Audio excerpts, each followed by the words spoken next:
সামনে নয় পিছে, তোমার ঘুমটা তুলে দাও, তোমার নয়ন তুলে চাও দাও, হাসিতে দাও পরাণ ছেকে,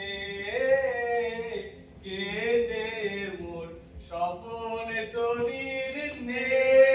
তোমার স্বপন তরীর নেই কে সে আমি জানি। কি করে জানবে? আমার তরীর মাঝখান থেকে তো তুমি তাকে দেখোনি। তরী ডুবাবে কি বলে দিলু, তোমার সেই সাথীর নন্দিনী। দেখো বিশু, তোমার ওই নন্দিনীকে ভালো ঠেকছে না।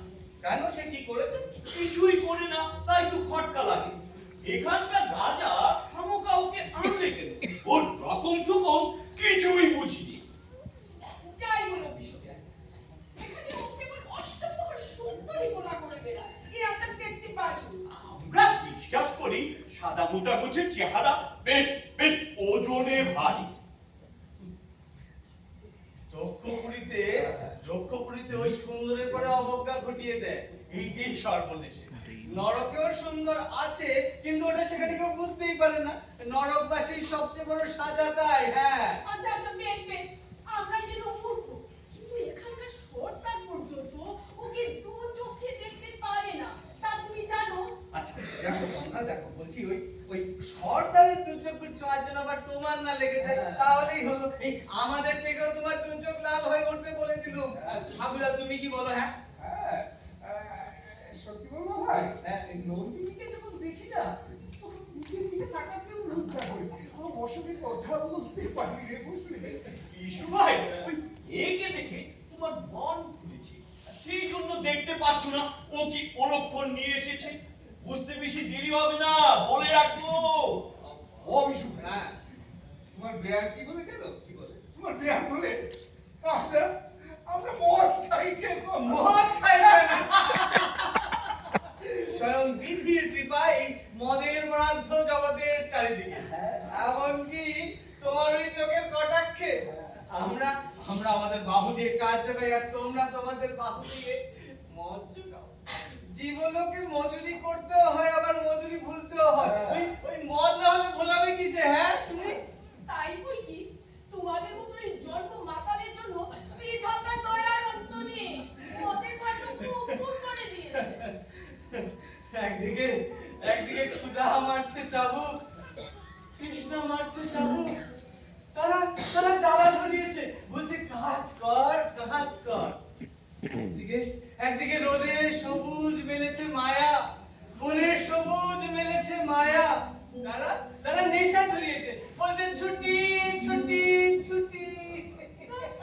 ওইগুলোকে মদ বলে নাকি? প্রাণের মদ নেশা ফিকে, তাই তো দিন রাত লেগে আছে। তুমি প্রমাণ দেখো। আমি আমি এই রাজ্যে এলুম, পাতালে শীত কাটার কাজে লাগলো, সহজ মদের পদার্থ বন্ধ হয়ে গেল। তাই তো অন্তরাত্মা এই হাটের মধ্যে মাতামাতি করে। যখন সহজে নিঃশ্বাস নিতে পারে না মানুষ, তখনই হাঁপিয়ে নিঃশ্বাস নেয়। হাঁপিয়ে এসো না বেয়াই, পালাই আমরা। পালাবে? ওই নীল চাদর নিচে আর খোলা মধ্যে আটকায়, সে রাস্তা যে বন্ধ, সে রাস্তা বন্ধ। কারণ ওই আমাদের কয়েকখানার চোরাই মদের উপরে এই জন্য এখন ভয়ঙ্করটা, আমাদের না আছে আকাশ, না আছে অবকাশ। তাই দিনের 12 ঘন্টার সমস্ত হাসি গান সূর্যের আলো কড়া করে ছুঁয়ে দিয়েছি এক চুমুকে ওই তরল আগুনে। যেমন খায় দাসত্ব, তেমনি নিবিড় ছুটি। না না না, যাই বলো বিশ্বজ্ঞান, এই যক্ষপুরীতে এসে তোমরাই বলেছো আমাদের মেয়েদের কেমন কিছু বদল করে। হয়নি তো কি, তোমাদের ফুল গেছে সুগান, সারাক্ষণ ওই সোনা সোনা সোনা করে খাবি খাচ্ছ। না না না, কখনো না। আমি বলছি হ্যাঁ, আমি বলছি হ্যাঁ, এই যে এই ধরো ভাগো হতো ভাগা, দিনের 12 ঘন্টার পর আরো 4 ঘন্টা যোগ করে খেতেই মরছে। তার কারণটা ভাগো জানে না, তুমিও জানো না, জানে না একমাত্র অন্তর্জামী। তোমার ওই সোনার নেশা ভেতরে ভেতরে ফাগুকে চাবুক মারে। ওই চাবুক ওই সর্দারের চাবুকের চেয়ে অনেক কড়া। আচ্ছা বেশ, তা চলো না এখান থেকে দেশে ফিরে যাই। ফেরবার পর যে শুধু আটকেছে সর্দার তাই নয়, শুধু তাই নয় গো, ইচ্ছেটা শুধু আটকে দিয়েছে। আজ যদি বা দেশে যাও টিকতে পারবে না, কালই ফেরত চলে আসবে এই সোনার নেশায়। আফিংখোর পাখি যেমন ছাড়া পেল খাঁচায় ফিরে আসে, অমনি ফেরত চলে আসে। আচ্ছা বিশুদাদা, একটা কথা